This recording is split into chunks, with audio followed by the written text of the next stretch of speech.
What's going on? What's going on? What's going on, man? It's your boy Jay Howard, aka the official Georgia boy. Hey, man, we back with another episode.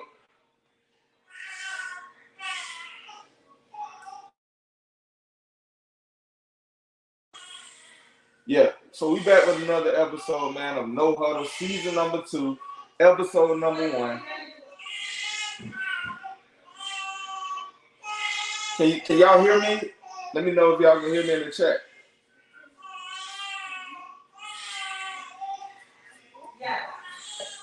Okay.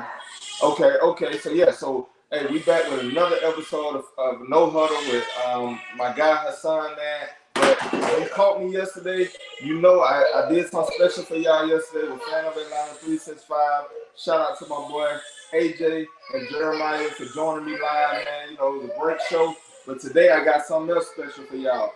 Today I got a surprise for y'all, man. So I'm gonna go ahead and bring them in. So for the first time in No Huddle history, man, I got my boy live with me in studio. You know, with you in the house, it ain't really a studio, but it's our studio. But I got my boy in the building, Hassan, the African, man. What's going on? How you feeling, bro? No, all party people, man. Yeah. It's good to be here. Mm-hmm. And now I get to look this man in the face when I'm right, like I usually am, because last I remember, I was the regular season champ last year. So I'm in his house to reclaim my throne as the one carrying this whole thing. But we'll see. I'm excited about this season, man. We expect big things this year. Yep. And, you know, I ain't going to give up too much. But we're going to bring it this year. I'm looking forward to it. Yeah. Pleasure to see you, brother. Oh, yeah. It's definitely a pleasure to see you, man. You know, I know we've been gone for a little minute, man. We've been apt to get to these videos, man. We sorry for the technical difficulties. I know last time I was trying to, we was live, but for some reason we had the mic wasn't working. We got a new little setup, so this our first time, you know, using this setup. So we trying to make it work. So y'all gotta bear with us. Let me go ahead and get to these chats. We got Big E in the building, man. Shout out to Big E. He said hello. What's going on, man? What's going on? And then Big E also said, I know the struggle, man. Bro, we trying to figure it out, man. We trying to figure it out, but y'all bear with us, man. You know, this season number 2, you know, episode number 1. So we trying to get better this season, but you know, it's gonna be some struggles. But you know, we got it together, man. But yeah, so like I said, man, if you're new here, don't forget, man, go to YouTube right now, subscribe to Fan of Atlanta 365, the network. And you can catch us live every Saturday. You can catch this show live every Saturday at 7 p.m. You can catch Fan of Atlanta 365 during the week, depending on what day the Atlanta Falcons play. I will go live the next day at 7 p.m. on those days.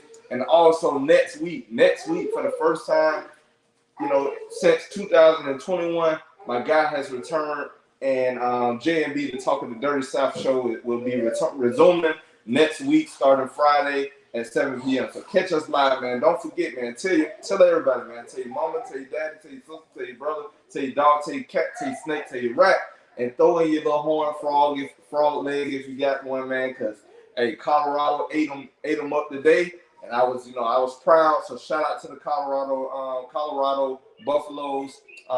So man, how you feeling, bro? How you feeling? I'm feeling good, man. Penn State, fight on state. You know, I got my chalice with me. You know what I mean?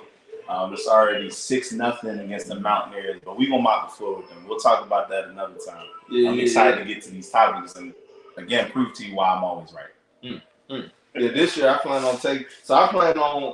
on dominating in the debates and also dominating in the lock pits, surprise pits, and you know when we get there. But this year I will not lose. This man last year he got lucky. You know, 1 week I think he went like 4-0 or 5-0 with all that. That's what gave him the win. So you know, but this year I'm coming for him this year. So, but we definitely appreciate y'all for joining us live, man. If y'all seeing the kids and all that, got my sons in the building, so you know they making noise and you know running around. So we gonna go ahead and do our thing though. But we got a nice show lined up for y'all today, man. It's season number 2. We thank y'all for coming back to watch us live.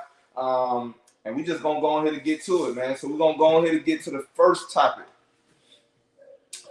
You ready for this, man? Man, I was born ready. Let's go. Okay. Let's get it popping. Get it going, man. So as we all know, Lamar Jackson, Mr. Lamar Jackson has signed his contract. Finally. Let me get to my notes because I had the contract written down.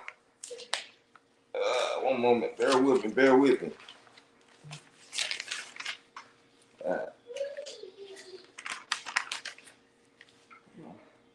He got a lot of money. So okay, yeah. Make sure we get down to the pennies. As you know, Lamar Jackson, 5-year deal, $260 million, $135 million fully guaranteed, but overall guaranteed, he got $185 million. So he banking right now. So the question is, my good sir, you know, we always had our little back and forth about Lamar Jackson. Yeah. So will Lamar Jackson, coming off an injury, getting this big contract, will he return to MVP form?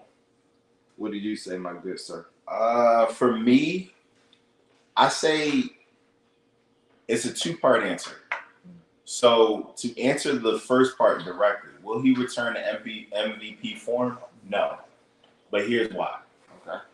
I believe that he will return to his former greatness. So he's going to put up the numbers because even before he got injured, for the first like 6-7 weeks, he was essentially the front runner in terms of all statistical categories with passing.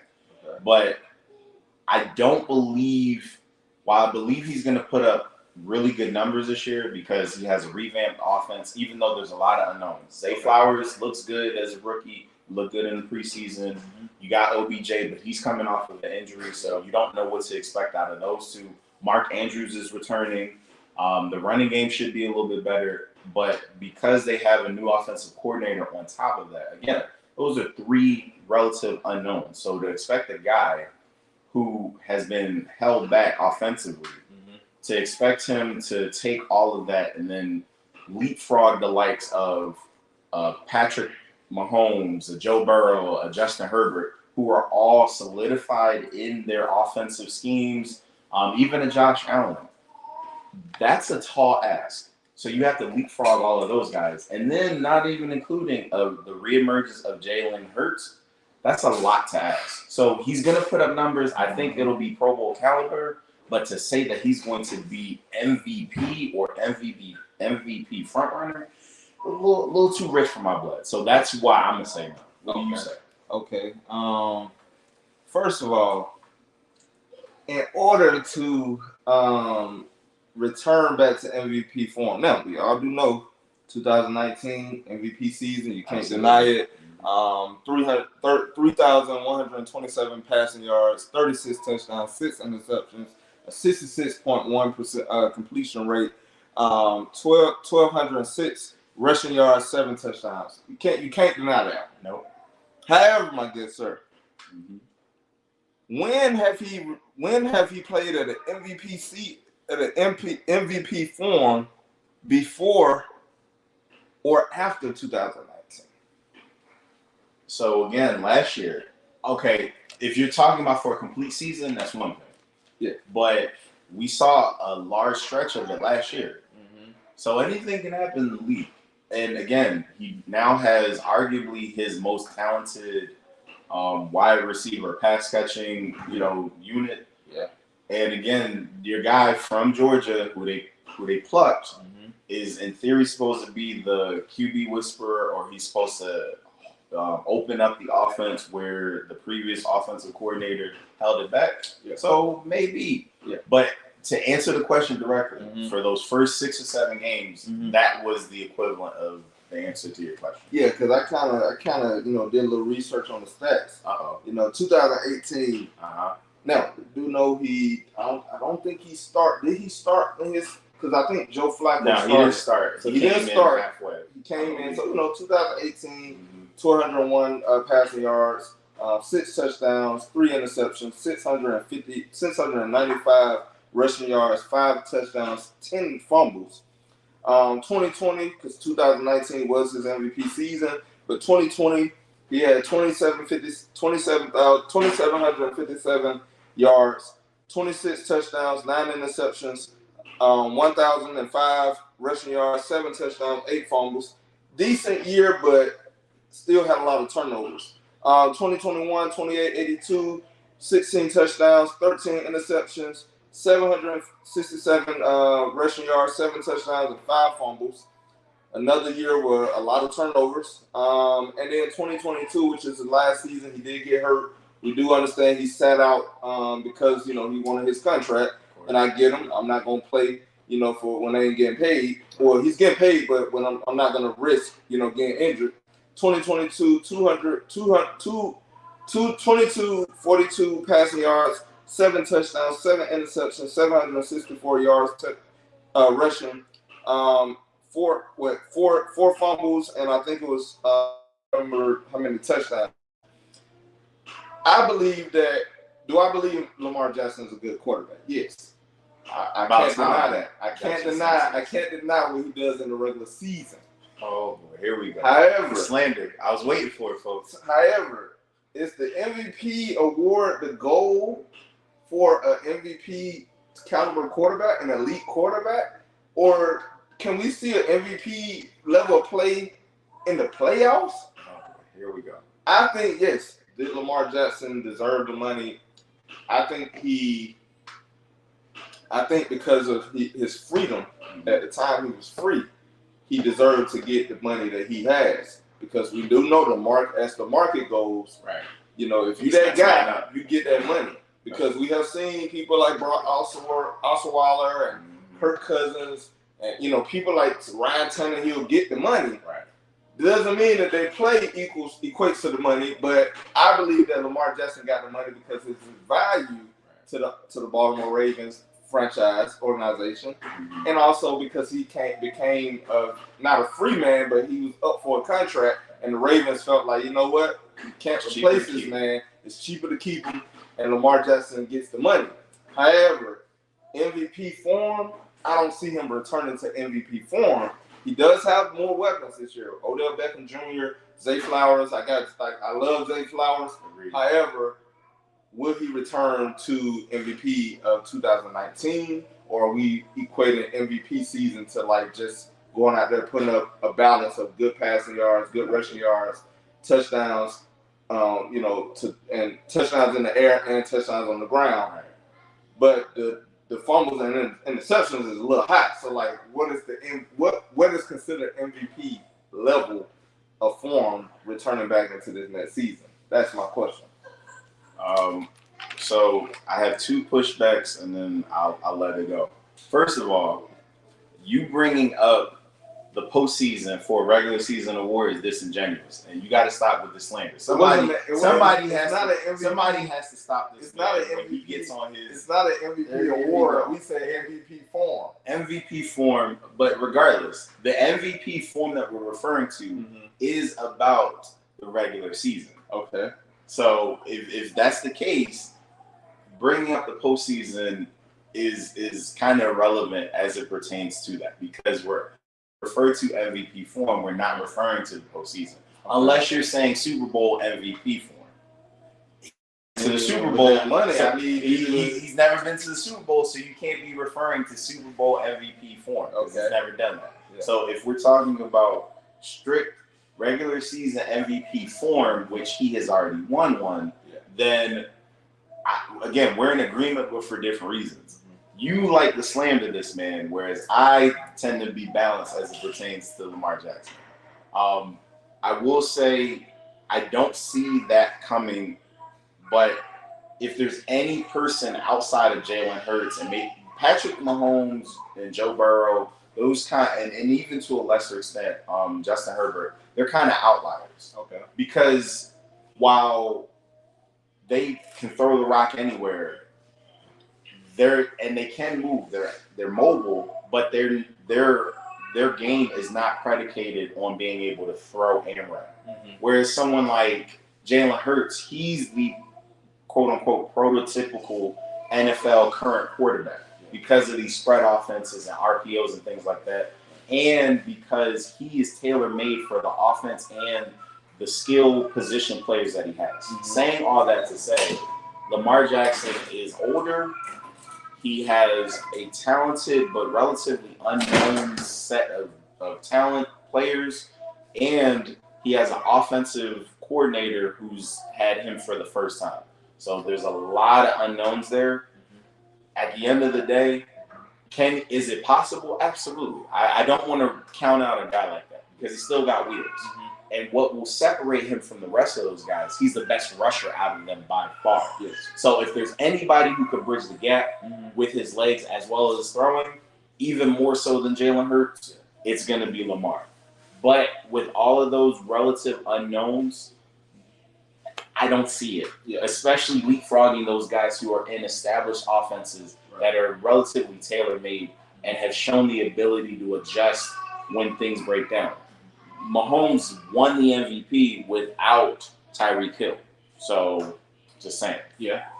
No, I think if Lamar Jackson can have a season like, let me see, I would say that 2021 season with the yards, and he gets about, instead of 16 touchdowns, we add a good 19, 20 touchdowns. We limit those interceptions. Maybe like taking down like a good 4, and then he has the rushing yards like he did in 2020 with the 1,000-yard rushing. I believe that's a pretty believable season for Lamar Jackson because we do know what he can do, what he's capable of doing with the run, with his legs. And now since he has receivers on the outside, reliable receivers. OBJ who can go and get it, but then you got Zay Flowers, an up and coming receiver who he can stretch the field. I believe that if Lamar Jackson can put up a good almost 3,000 yards in the air and and put up the 1,000 yards on the ground and limit those interceptions and fumbles, I believe that that's MVP form. I believe that that's how he earns that. I believe that that's the reason why Baltimore re-signed him for that big money. And like I said, Baltimore went for it. They went and got you weapons this year. Did they give you a plethora of weapons? No, because we don't know what OBJ gonna be like coming off of his injury, and also he's been sitting out of football for a year. Zay Flowers is a rookie, but they seem like they're gonna be exciting, and they fit his. I think they fit his play style. Absolutely. With the I throw it to my Lamborghini and let him go ahead and get it. So we're gonna see, and you still got Mark Andrews at the tight end position. So so I believe that he should be able to return back to form, even though I do slander him a lot. But I believe that if he can have a season like I just explained, I think that will be an MVP form. So did you flip flop? Or did you go the long way? What I'm saying is, I don't believe it's going to happen. Okay. But I believe that if he has a season like that, then I would say that's MVP form. All right. I don't think it's going to happen because I do know when the rubber needs to hit the road, Lamar Jackson does not show up. Really, I tell you all the time, he's a regular season champ. If he's a regular season champ, then how can he not? Because he gets the MVP. The reason why I say he's a regular season champ because he get people like you excited. Man, Lamar Jackson about to go out here and take over the league. And then he gets in the playoffs. We're not talking about the playoffs for this question. Stop trying to change the game in the 9th inning. MVP form, regular season. So MVP form doesn't translate into the playoffs? Not if we're talking about MVP form. Again, do I have MVP to break it down? Form, not award. I'm not saying that Lamar Jackson is going to win MVP. Are you saying he's going to win MVP? I didn't say that. Are you saying that he has ever been capable, outside of 2019, of winning the MVP? He has the capability because he's a dual threat quarterback. Okay. But what held him back was that he was in a rush first offense in a passing league. Yeah. Now that they opened up the checkbook, now he can go out and make it rain and pop tags. Okay. So again, to explain this to him, I know the audience understands, but to explain it to my co-host, like he's 6, when you say MVP form and referring to the Super Bowl MVP, essentially you're referring to the regular season. Okay. So if that is the case, and you said okay, so I'm assuming that means that you agree. So if that is the case, and he called him the regular season champ, because we are talking, but the excitement is predicated on the stats and the eye test. The moments. And the moment. Exactly. And the MVP it form doesn't equate to winning though. MVP form refers to moments and statistics. So I'm saying that to say you're disproving your own point. Mike Vick gave us MVP form. Oh my God! But he didn't give us MVP play. Now you're gonna talk about a man that's been out the league for how long? Because he's similar. He's similar. That's true. I would say Lamar Jackson has better arms. Vick had more explosiveness. That's fair. That's fair. I will say I believe that Lamar Jackson is a tick faster, but that's he's faster. That's apples to orange. But yes, he's definitely the more explosive runner. But I will say, if we're referring to MVP form, yourself mentioned regular season champ. Yes, that means that he has the capability and he has shown the ability to put up stats in the regular season. Okay, so he has a possibility. I don't believe it's going to equate to MVP form because there's so many guys that I think statistically will be ahead of him, but I think he will be in the conversation. So that's why for me it's a two-part answer, but those two parts lean to probably not, but not because of lack of trying on his end. So I'm saying I don't see it. You're saying you see it, you can see it, but you don't believe it'll happen. It's a mirage. Oh I see it because I'm like, man, these weapons, he gotta improve this year. He got the money. Right. He you know, it's the team is built around him. Right. So I see it, but I may grab for it, and it's nothing there. It's gonna be nothing there. Nothing but air. Nothing there. Nothing there. So I'm anxious to get to these comments. We got a lot of comments. Big E said, I subscribed to you with the Sports Live and the ATL got me here. Hey, shout out to Sports Live and the ATL, man. Appreciate you for joining us. He said that's fine.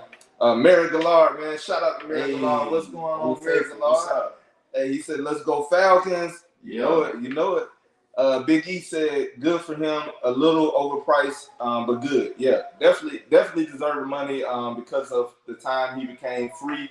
And if you gave Deshaun Watson that money, I believe that Lamar Jackson should have got that money, just like Kirk Cousins ain't got his money, Nick Foles ain't got his money, Brock Osweiler got his money. All them should get their money as well. Big E said he needs to develop a new throwing scheme because it's not really working. He's a great quarterback, but don't get me wrong. He just needs to develop a new way of throwing. I can agree with that. I can see that. Yeah. Big E also said let's get through a full season of him not getting injured first and stop talking about him getting to the MVP form. That's fair. That's fair. That's fair. He said laugh my ass off, and then he said he has to get out of the regular season first without getting injured. Yeah. That's a fact. I think money. I think a lot of times when you get that money, money's a strong motivator. Them injuries don't really happen as often. Yeah, because now you like, okay, I got so much. Like you said, it's motivating me. Yeah. So I got my money. So now it's time for him to perform. Yeah. They're paying you pretty much. They brought you in. Now the Ravens, they kind of did him wrong because they should have been paid him. I agree. But at the same time, I think with him waiting and him being patient and him putting the pressure on them, he got what he wanted, and I think he got what he needed. With that type of contract, you can build some generational wealth. Right. And shout out to him for taking the bull by the horns because he didn't have a quote unquote agent. Right. So for him to get as much money as he did, essentially representing himself as a major feather in his cap. Yep. So shout out to him for that. Him and his team. Right. So that was a good one. We started off. We started off with a little fire, but I already knew it was gonna be some fire because when we talking about Lamar Jackson, I like to be objective. He likes to try to, make excuses and all that good stuff for the man. But I'm not gonna let him do it this year, not this year. So we're gonna go ahead and get to the next topic, man. I'm excited about this. This gonna be another one. This gonna be another one. I know this your team. I know this your city. Well, it's one of your teams, but your city. I get it. So, all right, here we go. Eagles last year make it to the Super Bowl. Unfortunately, they lost. In a close game, a good game, probably one of the best Super Bowls we've probably seen in a while.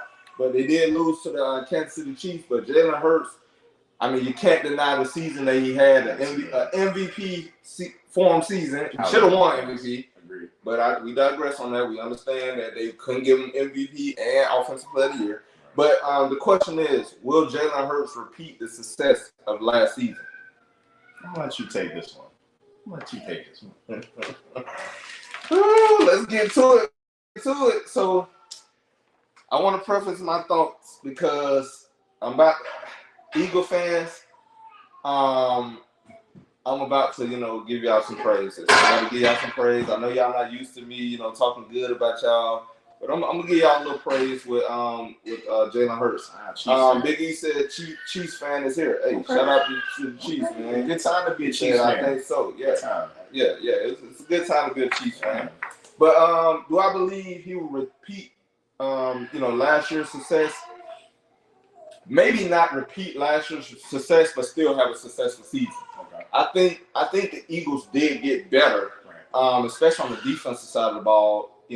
Drafting more Georgia players, some dominant players, getting a Jalen Carter. So now your defensive line pretty much gonna be the Georgia Bulldogs. And you adding with Fletcher Cox and I know they lost Hargrove, but you added more depth, and I think the Eagles will be good. And I think Jalen Hurts, on that offense side of the ball, you bring back an AJ Brown, you still have Devontae Smith. And then you add in a DeAndre Swift, and I think that's going to be a good fit because DeAndre Swift, when he was in Detroit, I think that Detroit really wants to run like that power running back scheme because they want to be tough.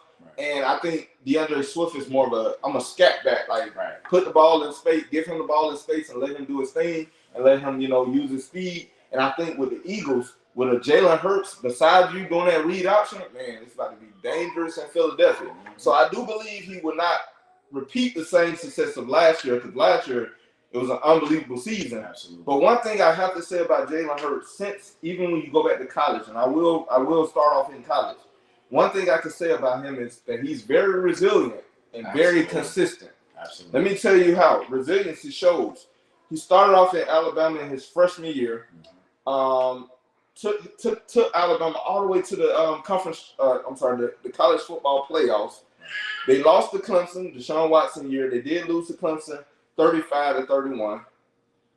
The next year he comes back, leads Alabama to the conference football championship, and that was the game that Georgia was up, and then they had a collapse like the Falcons had in the Super Bowl, and it was actually in that same year Georgia gives it up. Jalen Hurts kind of plays bad, and then Tua Tagovailoa steps in, saves the day for Alabama. They win the championship. The next year, Jalen Hurts tries to compete against Tua. Tua wins the starting role. However, against Georgia, I think in the SEC championship, Tua was looking pretty bad. Jalen Hurts comes and saves the day and beats Georgia to get Alabama to the championship game. They did go on to lose to Clemson again with Trevor Lawrence leading the way.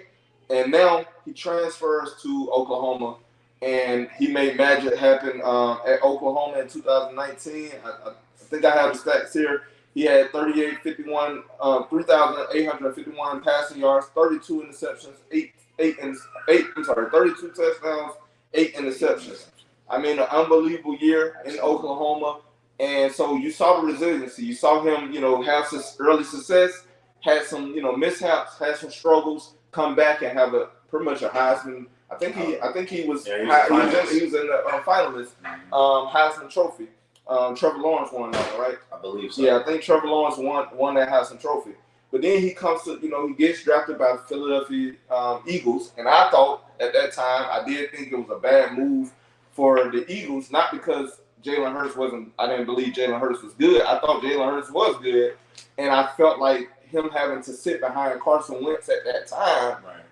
Why would you pay a man all this money to be a franchise quarterback and then bring in another top quarterback that should have been on another team starting somewhere else? Now he has to sit behind this man and hope for an injury or hope for struggles. And you did say, Carson Wentz has injury. He's injury prone. Mm-hmm. So Jalen Hurts may get that start, and it was a smart move by the Eagles. Right. They was looking ahead, and Jalen Hurts did get his start. Carson Wentz goes to, I think it was the Colts, and Jalen Hurts becomes the franchise quarterback. And we know what he did in his first year as the starting quarterback. Man, led them to the playoffs. They were the underdogs. They did lose to the Tampa Bay in the playoffs in the wild card, but he put notice. And that at that time they didn't have the talent that they have now. They didn't have a Devontae Smith. They definitely didn't have a AJ Brown. But what they did, Jalen Hurts just, I don't know, he just turned himself around and and had a good season. But then this past season, we saw what he did. I mean, they led the NFL in offense. Went undefeated for like a good amount of games. They did lose 3 games. However, it was more like towards the back end where they was kind of resting their players. But Jalen Hurts had a great season. Go to the playoffs, run through the playoffs. They did make it to the Super Bowl. Now, my co-host is going to try to argue that the Super Bowl was lost because of a holding call. But we all know that Super Bowl was lost because of the fumble that Jalen Hurts early in the game where the Chiefs regained the momentum. And then the Chiefs went in, and did their thing. And they did come out at the end of the day, they came out as champions. But I know my co-host, he gonna argue because he was at my house doing all that rambling on. I was trying to tell him, hey man, slow down. The higher you get, the harder the fall when you hit that ground. He didn't want to believe me. I go to Philadelphia. I go to Philadelphia. They coming down on me. Oh, they talking all this smack. I'm telling you, the higher you fly, the harder the fall. And the fall ended up happening. And shout out to the Chiefs. Shout out to Patrick Mahomes. It was a great game. Shout out to the Chiefs and shout out to Patrick Mahomes for making me look good that night. Even though I was sad for the Eagles because they did play a good game. However, the Chiefs, the better team. Big E said, anyone winning in the NFC besides the Eagles coming from a Chiefs fan. You may want to slow your roll, my man. I do see the Eagles. They're gonna of course be a top team. The 49ers are good and all, but not as good as the Eagles. The Eagles beat the 49ers last year. I think they're just confused about the quarterback situation. Yeah, the Brock Purdy. I believe in Brock Purdy, but we got to see if he's gonna be able to continue that success. And then Big E also said, if you look at other pictures, you could see that was a clear holding call, and even the player said, yeah, that was a holding call. Yeah, it was definitely holding. I think my co-host will argue that he just felt like at that moment he don't think the call should have been called because he felt like just let him play. It's a Super Bowl. It's a big play in the game, and he felt like they should have gave the Eagles a chance to get the ball back. But I'm agreeing with you, Big E. It was holding. You got to call it, and that's what it was. And they just lost the Super Bowl. You can't get mad. Patrick Mahomes was on an injured leg. He limping out there, and he just made magic happen, But to keep a long story short and a short story long, I believe that Jalen Hurts will return, will continue the success of last year. However, it just won't be as great as it was last year. I think they put the league on notice. Mm-hmm. However, what happens now when you have to come back and teams have been taking their whole offseason to study what you're doing to prepare for you, will you be able to continue that success? I say not at that level, but he will be successful. All right. You good? You got it off your chest? I feel like I'm good, man. All right, I'm good. As long as you got that off your chest. So before I even get into that, for my Philadelphia fans, my Eagles fans, my people, I'm gonna get at him real quick. But did I at least say good stuff about the Eagles? This is my time. I asked you, were you good? And you said you good, so it's my time. So multiple things can be true.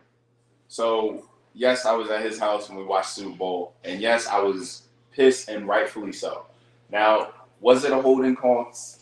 There's technical, and then there's reality. Technically speaking, yes, it was a holding call. But I still stand on the 10 toes down.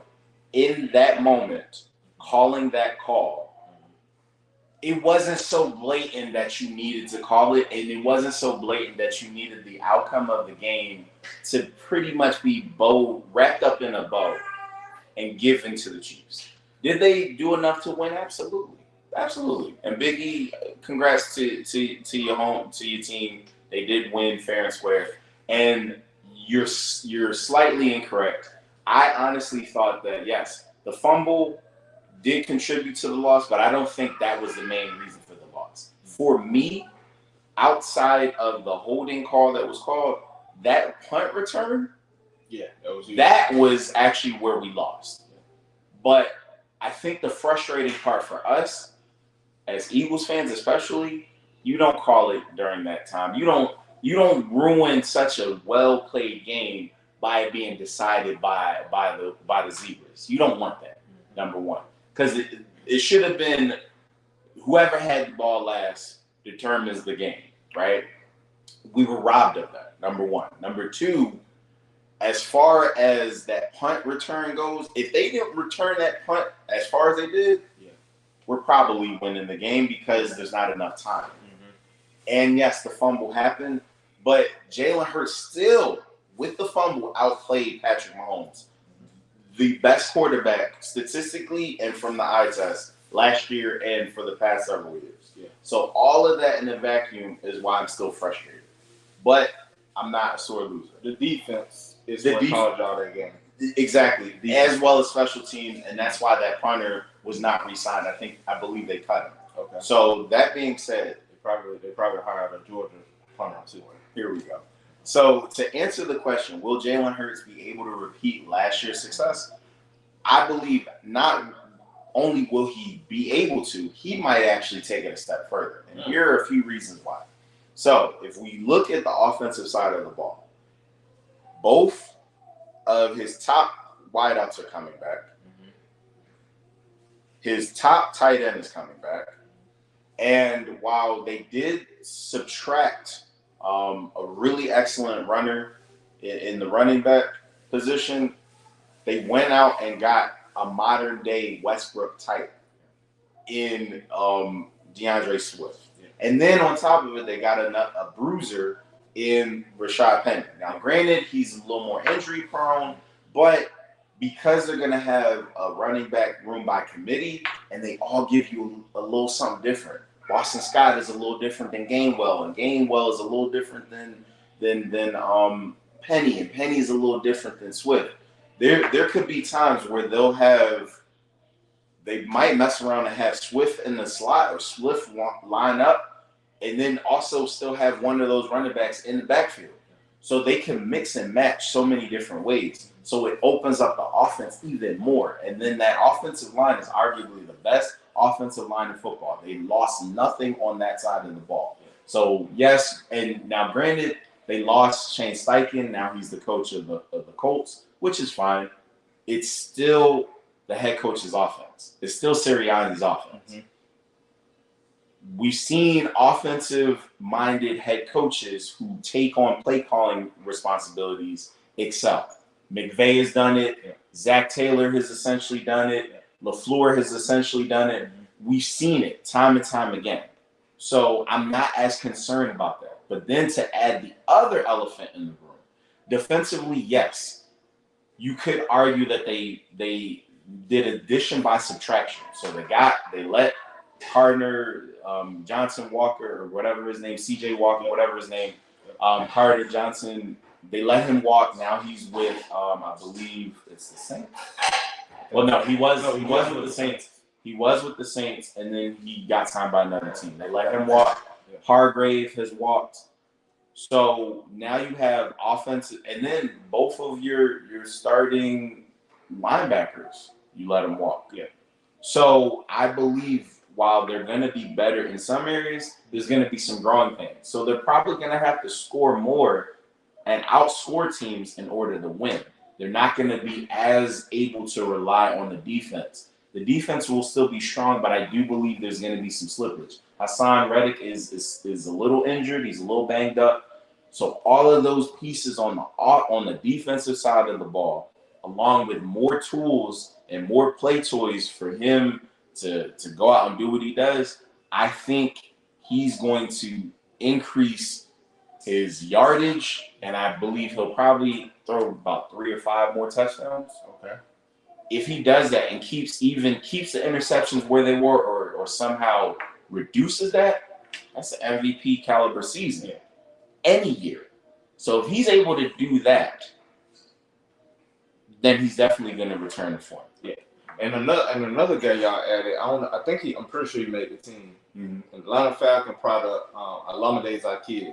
Yes. He's going to be a nice addition for the Eagles because he's a speedster. Exactly. And he can stretch the field. Exactly. So then you got none but speed on the field. Right. And he played really well in the preseason. Yes. I forgot to mention that. Yes. So I could see him having a rapport. And if that's the case, he's likely going to replace, hopefully, Quez Watkins. Yes. So you got a speedier, more short-handed receiver, and he's your fourth receiving option. Come on, man. Yeah, it's a no-brainer. I wanted the Falcons to re-sign Lamar Jackson, but I'm pretty sure the Eagles.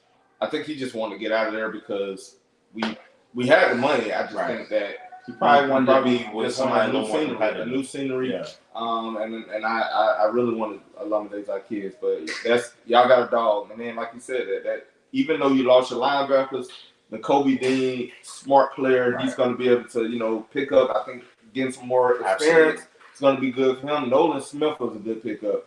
I don't know if you saw what he did in the preseason. I mean, bowling through the running back, getting straight to the quarterback. He's going to be nice.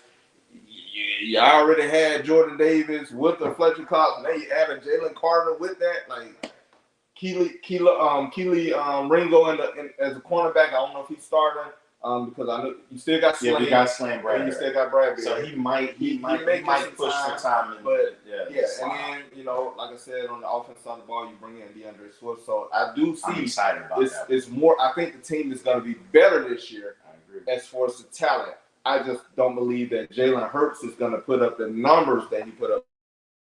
Will have success this year, just not as much success as he had last year because I think he has more weapons, but you have a better run game where last year I felt like, yes, Miles Sanders is a good running back. Hurts was leading in rushing. See, a lot of him instead of giving it off to Miles Sanders. But I think that DeAndre Swift is going to get a little bit more of those carries. So I guess I gave y'all a little bit of praise. However, I can't give y'all too much, man. Big E said one of my friends played for the Eagles in his first inaugural season. He won a Super Bowl with the Eagles. His name was Joe Walker. Hey, shout out to your guy Joe Walker, man. Shout out to him. Appreciate it. Big E said, I gotta admit, you guys had us for a really long ride. Agree. Gotta admit, you guys had us for a really long. Agree to disagree, man. That's fair. Big E also said, you guys had a really good season. Guys were phenomenal, but that play call, agree to disagree. That's fair. That's fair. I'm not mad at it. Big E in the comments, man. Shout out to Big E, man. Shout out to Big E.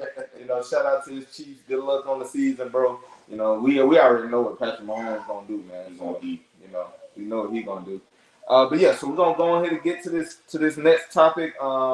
As y'all know, we like to make our predictions early in the season. This gonna be a good one right here. Who will win MVP? Most improved player, offensive player of the year, defensive player of the year, offensive rookie of the year, and defensive rookie of the year. Who you got for offensive rookie of the year, man? You know what? Let's start off with the most improved player. Who you think is going to be the most improved player? This one was interesting because there are a couple guys that I was thinking of. Yeah. But I know I said he's an unknown. But something tells me OBJ is gonna cook in. He's gonna cook in Baltimore. So I got OBJ as my most improved. Okay. I just feel like yes, Zay Flowers is gonna add another dimension, but I think outside of Mark Andrews, his security blanket is gonna end up being OBJ. Now, what will determine that is the first couple weeks of the season to see how much rust he may have. Because, again, they didn't play much, if at all, in the preseason. And that's a long time to be out of football. But the one thing that we've known about OBJ, whether it was with the Giants, whether it was with the Browns, the Rams a couple seasons ago, he can track the football and he's short-handed. Yes. And even that's something that can translate even if the speed is no longer there. And a younger quarterback, especially somebody who likes to throw and throw off scripted and stuff like that, he's going to like to have short-handed pass catchers. Yeah. So having Mark Andrews as tight end, but then also having OBJ, I like that pairing, and I think it won't be outside of the realm of possibility to see him get 70 to 80 balls, 1,100 yards, double-digit touchdowns. That, to me, if he does that, just sitting out the entire year, that's strong enough to be most improved player. What about you? You know, I definitely feel like OBJ is going to add some, some depth to that, some skill to that offense. I think I'm gonna change my most improved player. I like it. Like I like my pick, but I gotta go with the home team right now. Okay. Kyle Pitts last year did not show up. I know a lot of people are gonna disagree with what I'm about to say because a lot of people have high hopes for Bijan Robinson. And they think the Falcons is gonna be a running team, and that's what it's gonna be. But Kyle Pitts last year, when we look at his rookie season, I mean, unbelievable rookie season. With a Matt Ryan, another product of Matt Ryan. However, last year we had Marcus Mariota starting. And if you really look at those Falcons games before Kyle Pitts got hurt, I mean, wide open plenty of times, Marcus Mariota overthrowing him. If you don't overthrow Kyle Pitts, we may be saying Kyle Pitts had a pretty good season last year, if he didn't get hurt. Right. But because he did get hurt, they kind of made it look even worse than it was last year. But if you really look at those games, he was overthrown a lot. I think Kyle Pitts, we have to learn how to utilize our tight ends a little bit more. I believe that our tight ends will be the driving force of our offense. It's easy to say the run game because you added a Bijan, you added Tyler Algier, but I think these tight ends.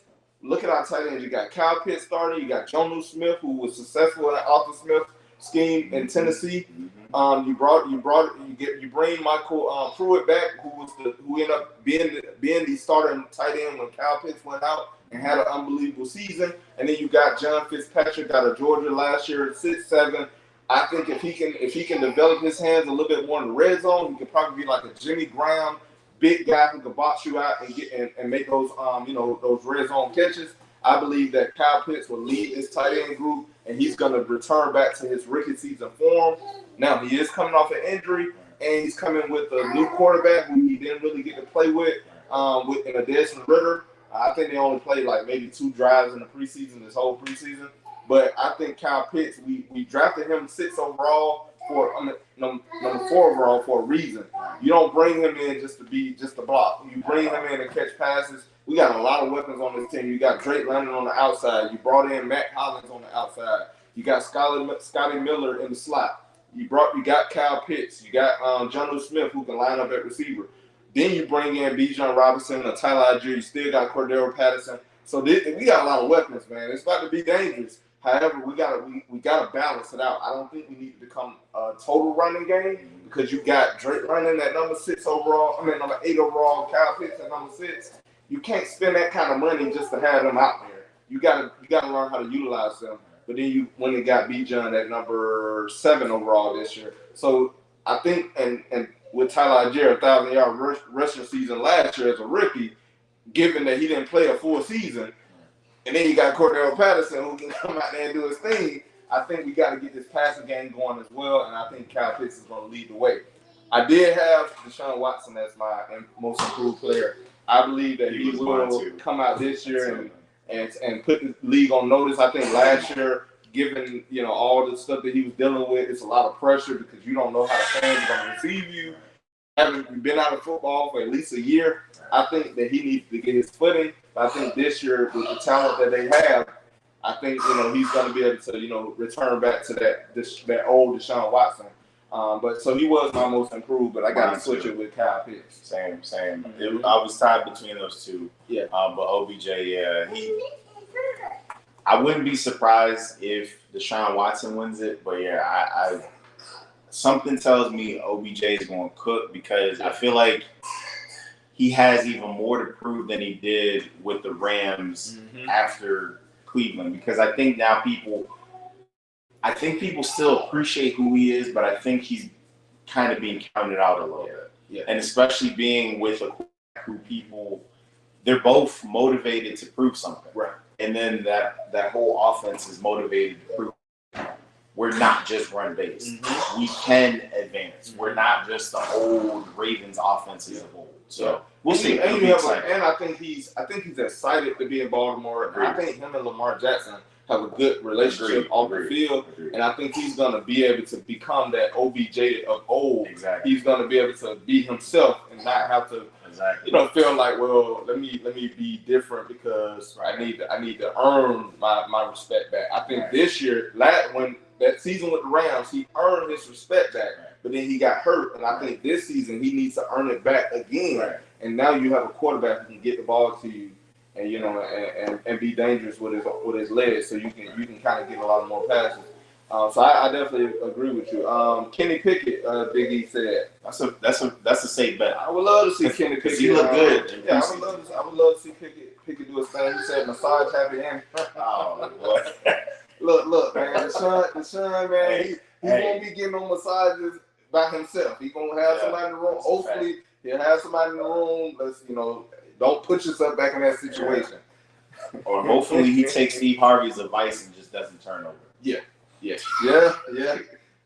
don't want the happy ending. You just lay on your stomach, let them just get the back. You'll get the front. But yeah, so that was a good one, man. So now it's time for us to get to our last segment that we like to call our surprise. I'm sorry. I'm moving ahead. We only did the most improved player. Let's get to the next article. The offensive rookie of the year. Who you got, bro? I think you're gonna like it. Okay. I got Bijan Robinson. Yeah, there's something about him that I saw. Like I get it. It's an uphill climb because it's a passing league, and I don't remember the last time a rookie running back won offensive rookie of the year. I don't even think Alvin Kamara won it, or maybe it was Alvin Kamara, but it's been a while. But offense receivers and quarterback. Right, exactly, and that's because Garrett Wilson won it last year, and the year before that, I believe it was a quarterback. Yeah. So that's a steep climb, but I think that his ability to be a dual threat in terms of catching and running, I expect him to put up really strong numbers in an NFC South that isn't strong defensively. Outside, I would argue that the strongest defense in that division is the Falcons. Yeah. Just on paper, in terms of the personnel they have, as well as who they're going to play. I think statistically, the Falcons are going to put up decent numbers defensively, but everyone else will kind of be a work in progress.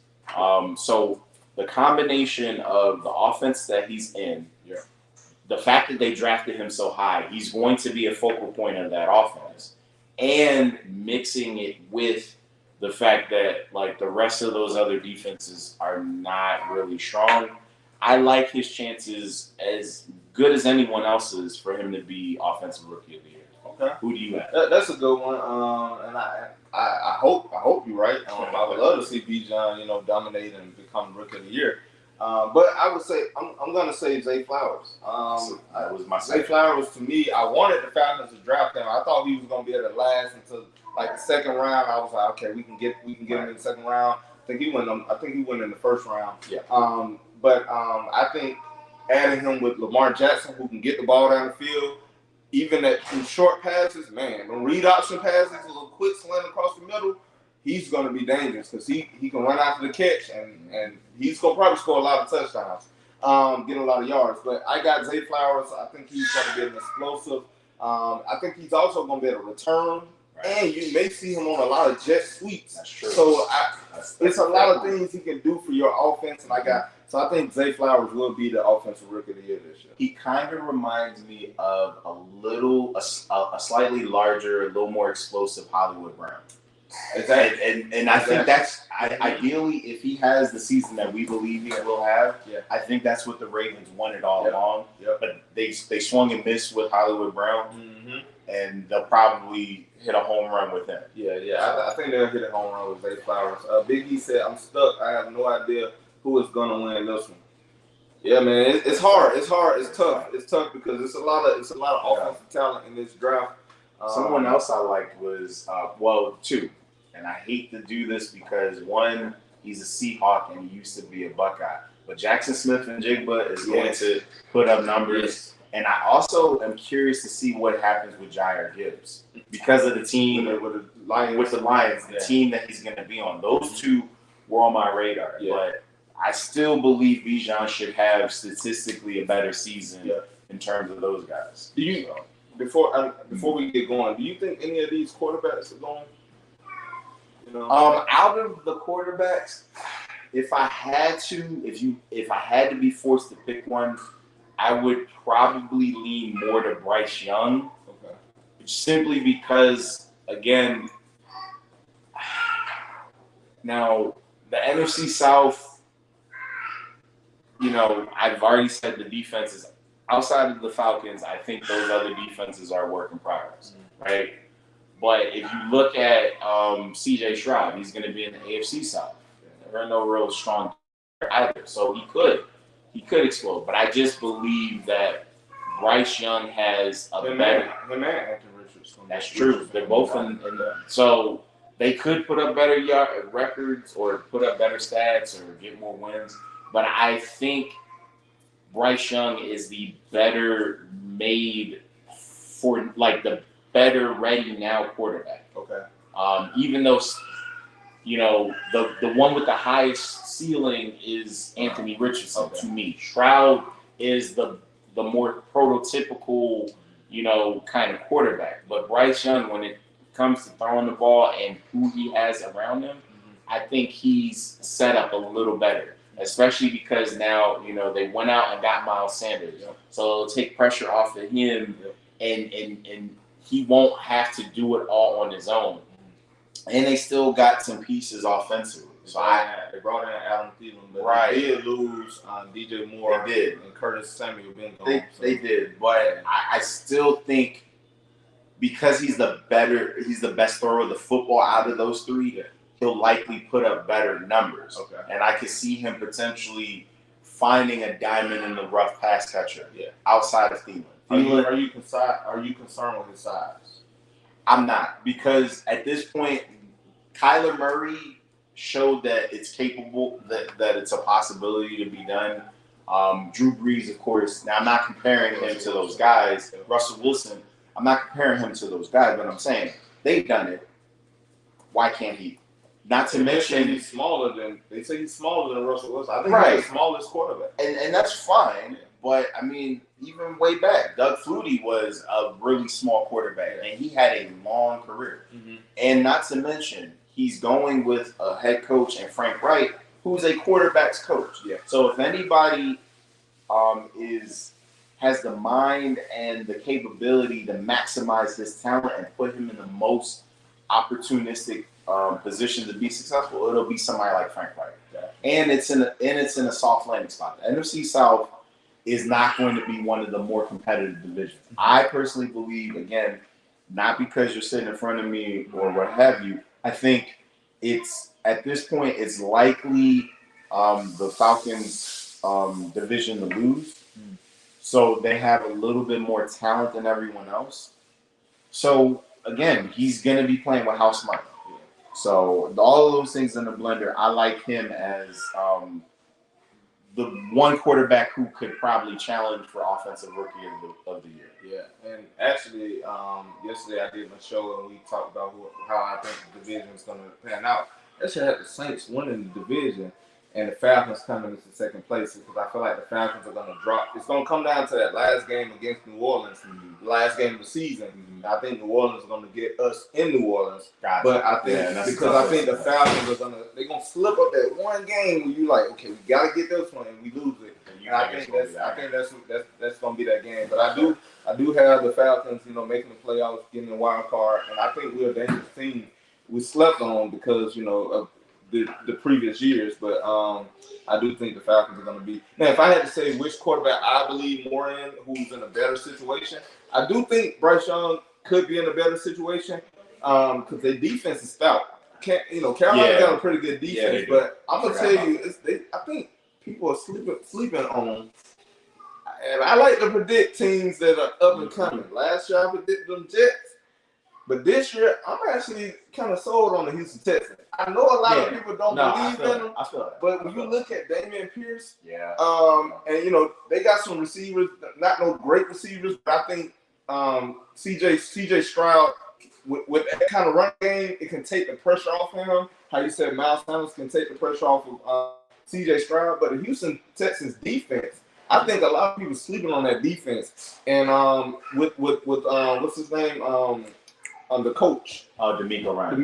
He gonna have them boys ready, and he's gonna implement that San Francisco style of offense. So I think CJ Stroud may be the better quarterback this year going into the season out of all the quarterbacks. Now, you saying in the career, that one's gonna be tough. Yeah, they all in pretty bad situations, but I think Anthony Richardson will have he's in a better situation because the Colts have been known to be able to build teams, whereas Houston haven't shown. And in Carolina, we got to see what they can do on offense. They had Christian McCaffrey and, DJ Morris and Curtis Samuel, but then after that, they didn't just tail spinning down. But I will say out of all of them, all of them are with head coaches that feel like, okay, they're strong head coaches. Mm-hmm. Like all of them are first-year head coaches, but again, two of them, right?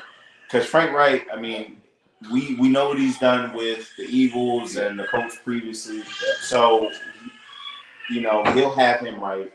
DeMeco Ryans, I love that pickup or hire as a head coach because he comes from stability. He comes from a defensive scheme as well as an offensive scheme that's really creative. It really finds unique ways to get points and get takeaways. Mm-hmm. So, and then Shane Steichen, he did wonders with Jalen Hurts. So all of them are in really good positions. Right. There's no real head scratcher like for example, Gannon, I think he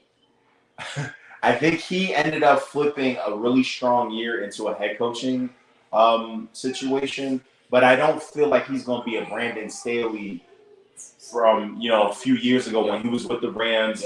Flipped that one really strong defensive year into a pretty much long-term head coaching gig with the Chargers. I don't see that with Gannon, but I see that potentially with DeMeco Ryan. So we'll see.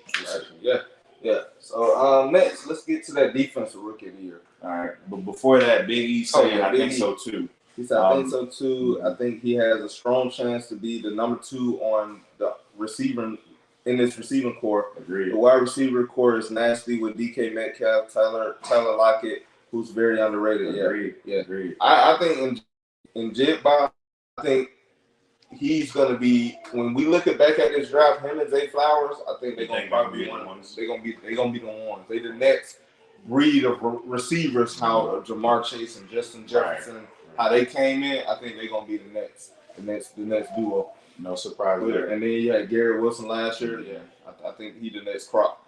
So defensive rookie of the year, man, what you got? So I went home with this one. Okay. Former Bulldog, Jalen Carter. I mean, he looked like a man amongst boys. Yeah. And again, he's going to be playing with house money because it's not going to be solely on him. Because you got Jordan Davis, you got Brandon Graham, you got Fletcher Cox. And then on top of it, each level of that defense has a star or star caliber kind of player. So I think between him and Jordan Davis, they're going to shore up that one part of the Eagles defense. Perhaps, I know I'm kind of going against my argument previously. Yes, they're unknown, but I still think he's going to ball out. So he's my defensive rookie of the year. I could see him having 40 to 45 tackles, 40 to 45 quarterback pressures, anywhere from 8 to 9 sacks, and a forced fumble, maybe a fumble recovery. If I had to project, I see that could be his floor. Okay. So we'll see.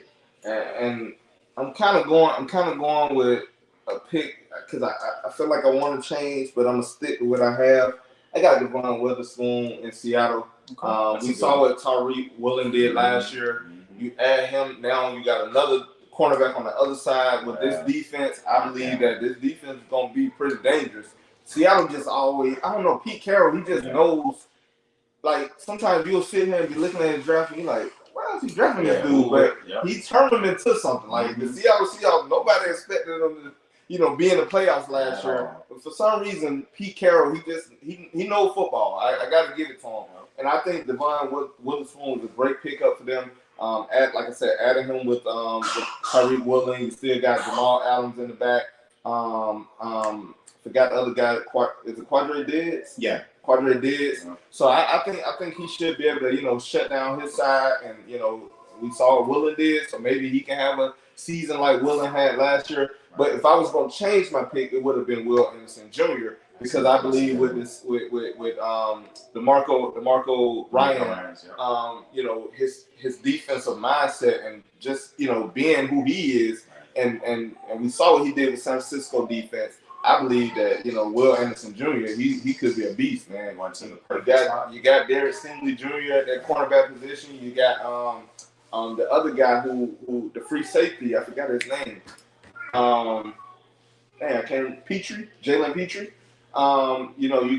He had a good season last year as a rookie. He coming back. I think Will Anderson Jr. is in a good spot. I think the Texans, people are sleeping on them just because they drafted number 2 overall, and then you got the other pick from Carolina because Carolina moved up. And so I believe that the Houston Texans may be sneaky dangerous. Last year they was in a lot of those games. That's true. And Lovie Smith was coach. Was it Lovie Smith or Steve? Lovie Smith. He was coaching them up, and I think he won more games than the Houston Texans wanted him to win. So they still came out with a quarterback, and they came out with the best defensive player, arguably, in this draft. So I think Will Anderson Jr. may have a case, but I right now I'm gonna stick with Devon Witherspoon. That's a fair. Those are good picks, but that Witherspoon, especially because it's a passing league. So, right. Yeah. So what did Big E say? Big E said Kyler Murray is so small. I bet he would get denied. That's his flash for being too small. Hey, Big E got all the jokes, man. He got all the jokes. Big E also said, I live 3.5 hours away from Houston, and I don't think they have a chance. Hey, they may not, but I feel like they may surprise a few people, man. Right. The coach, they don't have a good offensive line. He's gonna get destroyed. Yeah. Or he'll be Justin Fields light. Yeah. But best thing about it, you got a Jonathan Taylor who, well, hopefully Jonathan Taylor want to play. But they got some pieces. Yeah, they got some pieces. He also said Pete really makes nothing out of something. He does. Yep. He does. Even like Shaquille Griffin a few years ago. Mm-hmm. Yeah. I mean, nobody saw that coming. Yeah, he can definitely find the talent. Big E says scratch makes something out of nothing. Yeah, we get the vibes. We get you. Then he said tank bowl. I don't know what tank bowl means.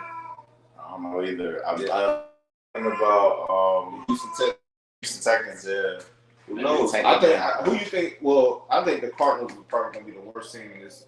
I think that's league. I think that's fair. But I don't think I think Houston gonna definitely have a top. Yeah, they'll be competitive. I wouldn't be surprised if they win like 5, 6 games. Yeah, I wouldn't be surprised if they won 3 last year. Yeah, I mean, exactly. Yeah, I think DeMarco Ryan is good for an extra too. Right. All right. So next we got we went deep. Let's go with offensive player of the year. So I'm going chalk in the sense I believe he won it last year. Let's go with Justin Jefferson. He gonna go bag to bag. Okay. I mean, because he was on a tear, and because it's going to be interesting because I do like the pick of Addison. Okay. I think he's going to help him a lot because he's still going to get doubled because he's arguably the best wideout in the game. But having someone like Addison who's going to eventually kind of be like the T. Higgins to his Jamar Chase, it'll take pressure off of him. And then they also they still have the highest paid tight end in the league. So exactly. So having all of those guys, and then now they lost Dalvin Cook, and Madison is a good, but I don't see him being able to replace the production of Cook, that quickly. So they're probably going to have to throw more. And if they have to throw more, yes, they have an extra target in Addison, but I think he's the security blanket for First Cousins. Kirk Cousins is going to put up the strong numbers that he has for almost a decade now. Somebody's going to get the bulk of those targets. That somebody's going to be JJ. And I think he will actually compete. Now, I'll say this. I think he'll get Offensive Player of the Year. But if he can actually challenge or surpass Megatron's yardage record, then now we're talking finals for MVP. So it'll depend on that, but I think he'll be very close. So that's just me. I like JJ. Okay, yeah, I like JJ as well. Big E said that Jefferson is definitely getting it this year. I think. Yeah, like I said, Justin Jefferson, beast. Arguably the best receiver in the league right now, which is crazy. But I'm gonna go with a guy who's currently injured, but I think he'll be back for week 1, week number 1, and that's Joe Cool Burrow, man. Joe Smooth Burrow. I think I'm not mad at it. Joe Burrow has a lot of plethora of talent. We see at the receiver position, we know he has even the running back position. Now, my question is, can the offensive line block? Exactly. That's the only thing that holds him back is his offensive line. But I think with these weapons, I mean, you got weapons everywhere. So I believe he's going to return back to that form of his rookie season. And not rookie season, I think it was his second season. Yeah, second season. I think he's going to return back to that form, and hopefully if the offensive line can block, I think he can compete for that offensive player. Correct. I'm wrong, but didn't they sign a top flight lineman? Was that Ben Kappa? No, from the Bucks. Oh, I'm mixing it up because what was the kid's name? He was with the Raiders for a long time, or not Raiders, Ravens for a long time, and then he was with a team, and I think now he's signed to the Chiefs. Orlando Brown. That's what they did. I think they did sign. Yeah, I mixed him up. I thought he got signed to the Chiefs. Yeah, he's with the Bengals. So he's with the Bengals. He's with the Bengals. So that is going to bode well for him. Yep. Because we saw what happened with the Chiefs. Because when he went over with the Chiefs, he shored up a thing for them, and now they're the reigning champions. Right, so right. Wherever this guy goes, offensive lines tend to be in the top 10. Yeah, I've noticed that. Yeah. Something like his dad. So right. I hope Joe Burrow, gets protected, and if they just protect him, I think he could do it. Big E says groans and pain. Like I get it, man. I get it. Hey, it ain't Burrowhead no more. It's Arrowhead. Right, you gotta put some respect on it. Right. But I think hopefully Joe Burrow can return back to form after this injury. He should be back for week 1. They're saying he's making good progress, so I look forward to seeing him be that offensive player of the year. Big East also said, when I'm hearing about Joe Burrow being often to clear the year, I groan in pain. Yikes. I get it. The op is going to remain an op. Hey, man. I like Joe Burrow, and it's hard for me to say that because he went to LSU. I get it. But for some reason, man, I like him off the field. The way he stands up for that part, for us and for others, women, and all that good stuff. You can't do nothing but respect that. Yeah. And also, I just like his swagger, man. Yeah, man. Ain't too many of them that got swag, and he's one of them guys that got the swag. Dripping too much sauce. Yes. And so I took a liking to him. Next, let's get to the defensive player of the year. So this one is a little left field, but I'm not mad at it. I got Myles Garrett. Myles Garrett? Yeah, why not? I did. He was my number 2. But I had to go ahead and get off him because I had to go with the guy, my guy. But Myles Garrett. Yep, that's like that. Yep. Nothing needs to be said. It's Nah, Myles Garrett. Yeah, it is. But I'm going with Michael Parsons. I think I didn't want to go Homer as a Penn Stater, but I gotta give it to him. Michael Parsons, he's a beast, man. Like the current Lawrence Taylor. Lawrence Taylor like. Yeah, he's Lawrence Taylor Jr. Lawrence Taylor Jr. He's the modern day Lawrence Taylor for me. But I think this defense, we know what they have. They just added Stephon Gilmore with the Trayvon Diggs. I think that's going to help Michael Parsons get more time to get to the quarterback. So I think he's going to be the defensive player of the year. You can arguably say T.J. Watt. You can always say Myles Garrett or Bosa, the Bosa brothers. So I think Michael Parsons is going to continue on with his success that he's been having in the league. And Dan Quinn know how to. I think Dan Quinn going for it. He trying to become the head coach. So because Mike McCarthy, he gonna fluke it up. So I think Dan Quinn gonna eventually take over, and he's gonna show that defense. I'm hoping you're slightly wrong, or matter of fact, I'll say this: I'm hoping you're right, but it doesn't translate into wins or beating the Eagles. Yes. So I don't want to see the Cowboys win. Yeah, now we get. I hate them just as much as I hate the New Orleans Aints. Big E said, "I know who's not winning Defensive Player of the Year, Chris Jones, because he gonna be out until week 8, and that's why I didn't pick him. If he didn't have the contract healthy, he would be in the conversation. Yeah, he's definitely nice, but he's a big boy, and sitting out that much time, they get rusty. That messes up the whole chemistry. You can easily say one of them Eagles could, I think." You got a lot of talent on that defense, so or maybe a Grady Jarrett. I would love to see that, but we'll see. Let's go to the last one, man. The big dog, granddaddy of them all, MVP, NFL MVP, man. Who you got? I got BDE, Big D, Joe Burrow. Joe Burrow is going to win it. I think this is his year. Yes, it's the same as last year. He's coming from a setback, but I don't think it's gonna matter because it didn't really matter last year. And I will say this: part of also why I think he's going to put up MVP caliber numbers. I think he's going to have to because of that division and because they did lose some pieces on the defensive side of the ball. You know this better than most. Jesse Bates is now with the Falcons, and losing pieces like that matters, especially in a passing league. And that AFC North is a gauntlet. You got, it's very possible the number 4 team in that division could mess around and have double-digit wins. That's how good that team or that division is set up. Big E, when he said if Kenny Pickett can take the step forward, I think that's the only thing that holds the Steelers back from being. Right, and even with that shortcomings of Kenny Pickett, we know with Mike Tomlin, he don't really have losing seasons. And so they can and they won 8 games. Exactly, they could easily still they could mess around and win 1 or 2 more. And have 10 wins and not make the playoffs. Exactly.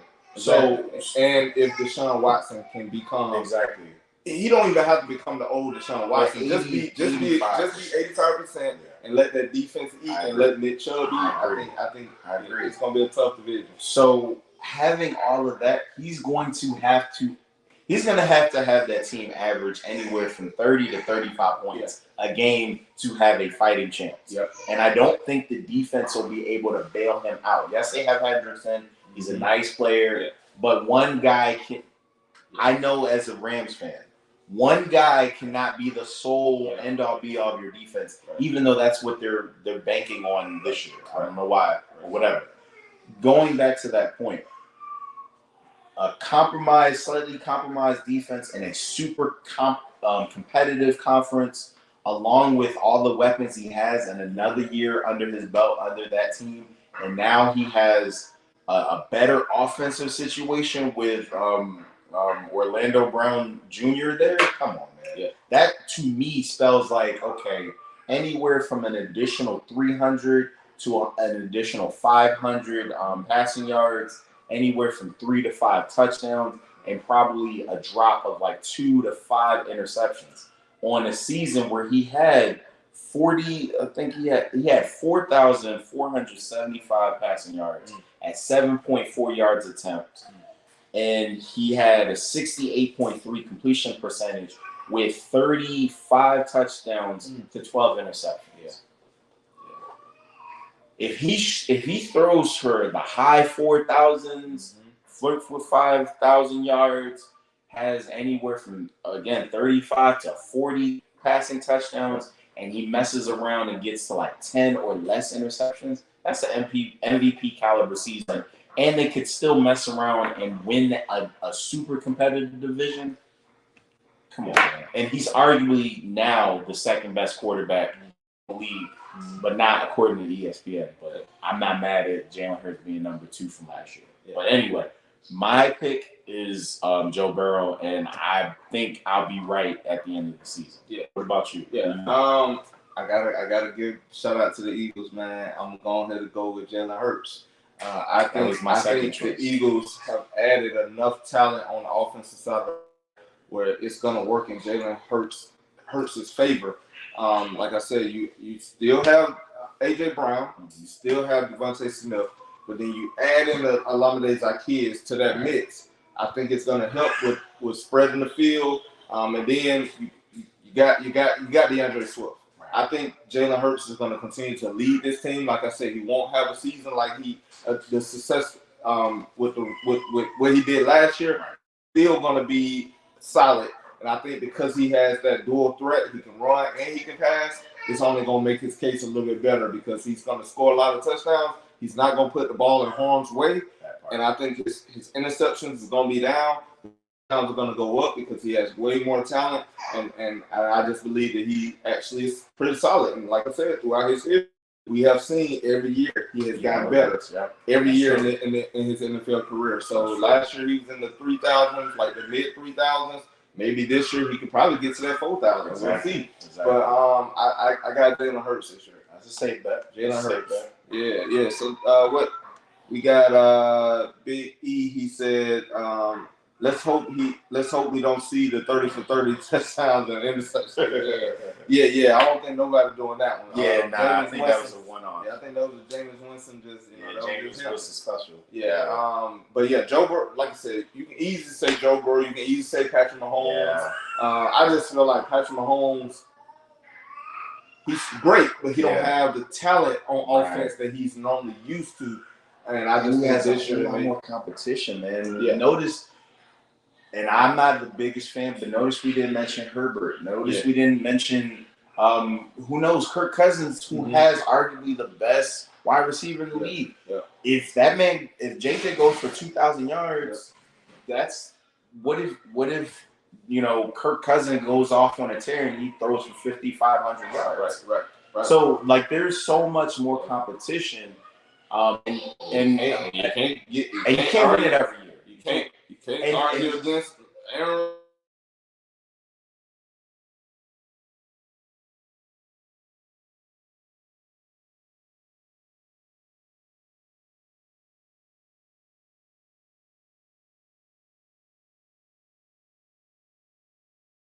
Climb this year. I think it's entirely plausible. He will possibly not be MVP, but still mess around and go back to the Super Bowl. Yeah, it's possible. Yeah, so we'll see. Yeah. Well, that was a good one. So we're gonna go ahead and get to this last one, man. As y'all all know, we like to do our surprise, our lock pick, and our weekly game pick. So where we already chose those games. I don't know what's going on with our internet connection. Kind of froze. Let me see what's going on. Oh man.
Yeah. Okay. Hey, I'm back home. I don't know if y'all can hear me.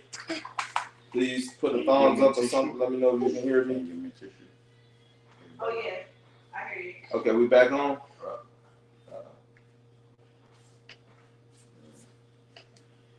I'm outside the building. Okay. Trying to get a VIP. Okay.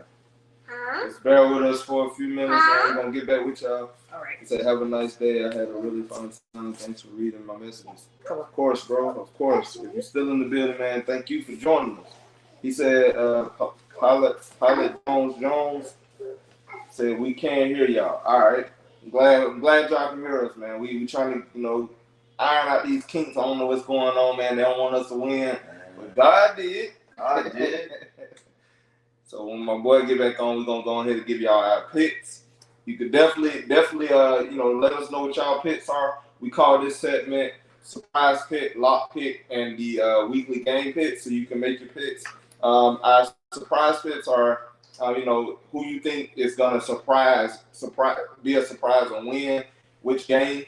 And then also our lock pick is like who gonna win. Like it's no question. It's automatic. I know this is a dub. And then we got our weekly game picks.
Still showing disconnected.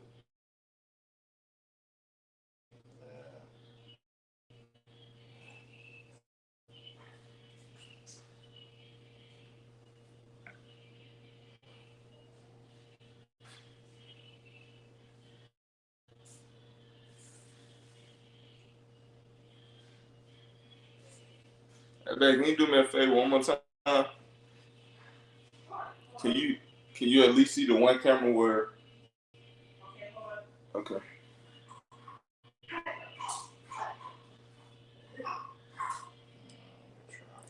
They can at least see us.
Okay, can y'all hear us? Mike can't hear us. Mic check 1 2 1 2. Mic check 1 2 1 2. Oh yes, I can hear you. Okay. Yep, I can hear you. All right. So let me put solo screen here. Okay. So we'll just face here and get it. We definitely apologize for all the technical difficulties. Like I said, the internet, I don't know what happened. But we're going to go ahead and give y'all our picks, and then we're going to get up out of here, man. So, like I said, we call this segment surprise pick, lock pick, and weekly game picks, which we already chose. But, hey, man, who you got for your surprise pick, bro? My surprise is I got the Browns over the Bengals. Browns over Bengals. Okay. That's a real good game. You know, division game, and like I said, Deshaun Watson can become 85% of that. The old Deshaun Watson, that's gonna be a good game. For my surprise pick, I actually got Houston over Baltimore.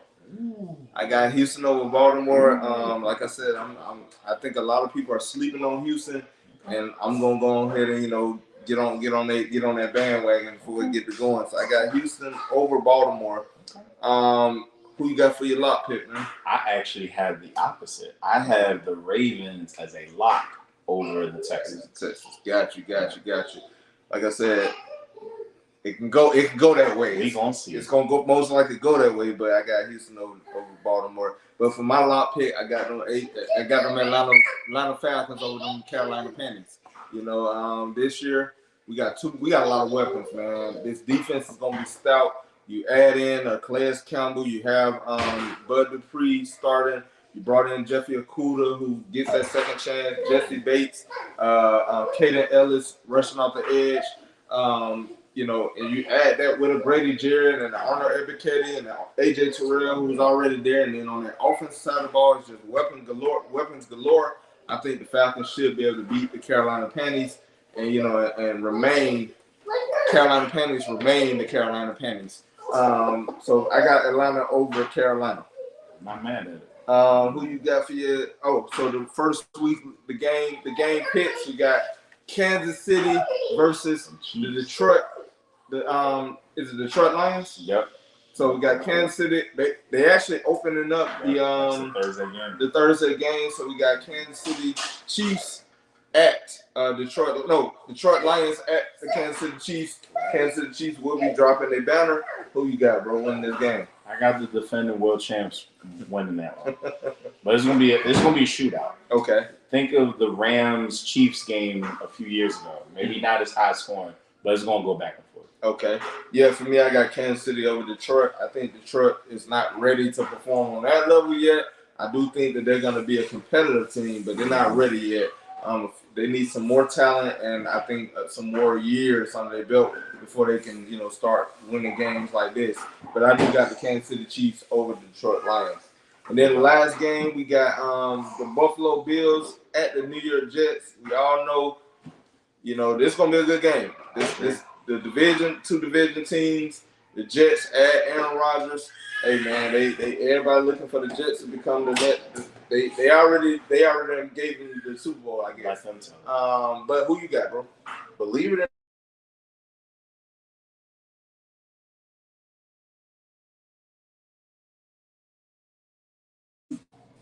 So there's some injuries on that side. Losing Singletary, Devin Singletary, I think is going to hurt. They still can't seem to run the ball, and they rely a little too much on Josh Allen. He's a great quarterback, but I think that's a lot to overcome with the Jets team that was essentially middle-of-the-range quarterback play away from having a serious run in the postseason. So I like the Jets come out, reestablish themselves, and we win this game. Yeah. I actually got the Buffalo Bills. The reason why is because, like you said, I do think the Jets' defense is stout. Quentin Williams, Sauce Gardner. Exactly. I think offensively they're going to be dangerous with Aaron Rodgers, a real quarterback, a Garrett Wilson Jr. Plus you add in a Dalvin Cook, but Breece Hall coming off that injury. They got weapons galore, but I actually think Robert Saleh is in over his head. I don't think he's the coach that's gonna be able to get them ready with all this pressure and all this hype. I just feel like he's not really the coach that's gonna be able to get them. Aaron Rodgers is gonna do his thing. I think the Jets are still gonna make the playoffs and be good, but I think for this first game, it's gonna be a lot of eyes on you. And I just don't think they're gonna show up. I think he's gonna fold under pressure. I think he's gonna fold under pressure, and I just don't think that they're gonna be ready. And I think they're gonna kind of like, they're gonna go into this game thinking like, oh, this is in the bag, but they're not gonna be fully prepared. And I think the Buffalo Bills with that defense, you bring back Tre'Davious White, you got Jordan Poyer back. I think Von Miller's, I think he's hurt. But you still got Ed Oliver, Ebenezer, and I can't remember the other guy's name. But I feel like they have a linebacker, Milano. Matt Milano is still there. So I they did lose Tremaine Edmonds, but that was like 2 years ago, I want to say. But I think the Buffalo Bills, because of Josh Allen, you got Stephon Diggs. They didn't really add to that receiving core as much. You still got Gabe Davis. Yeah, should be but he's not starting. It's still gonna be Dawson Knox. But you still got Gabe Davis. Hopefully, I think Josh Allen. Hopefully, he can step up and really take this league by storm this year. He has a lot of people always hyping him up. Hopefully, he can play up to that level consistently, and hopefully he don't take as many hits as he's been taking. But I got the Buffalo Bills over the New York Jets because the Jets are gonna be. They're going to come in too confident and thinking that it's just in the bag because of all the talent around them. They're not going to be ready to play. So I got the Buffalo Bills. That's fair. All right, man. So we appreciate y'all for joining us, man. We're sorry for the technical difficulties. Us being on mute the first time, having to delete the video, start back over, just for us to have this, technical difficulties, man. But it's season number 2, episode number 1. I think it went well. I think we just got to iron out our kinks, getting back into this mode. But I think it was a great show, man. We had a lot of participation. We love your participation. So keep commenting, man. Like, share, comment on these videos because we always gonna comment back. Shout out to Big E, man. He was definitely in the chat all day. We hate that he had to go because he couldn't finish it out because I feel like he was like, dang, what happened? But then shout out to Palat Jones. Shout out to our guy, Mary Lard, joining us, a loyal fan. But just shout out to everybody who watched us, man. We appreciate y'all support.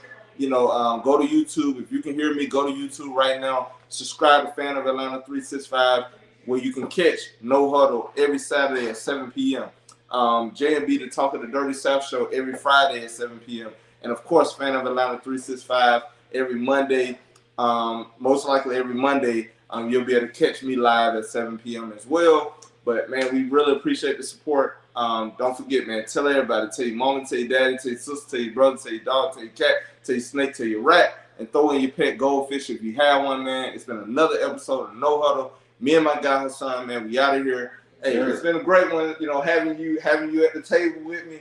I know you probably been looking at my notes and all that good stuff, but, I still did my thing today, But, yeah, man, hey. It's been great. I'm looking forward to this season, bro. We're going to go ahead and kick it off. We're going to kick it off like that. Now, next week, we won't be live next week, but you can. For good reason. Yeah, for good reason. Me and the wife, we celebrating our 5th year wedding anniversary. So, that weekend is going to be for us. But you can catch us live again the following week. So we'll make sure we get, do something special for y'all. But, hey, man, until next time, we out of here. Be safe.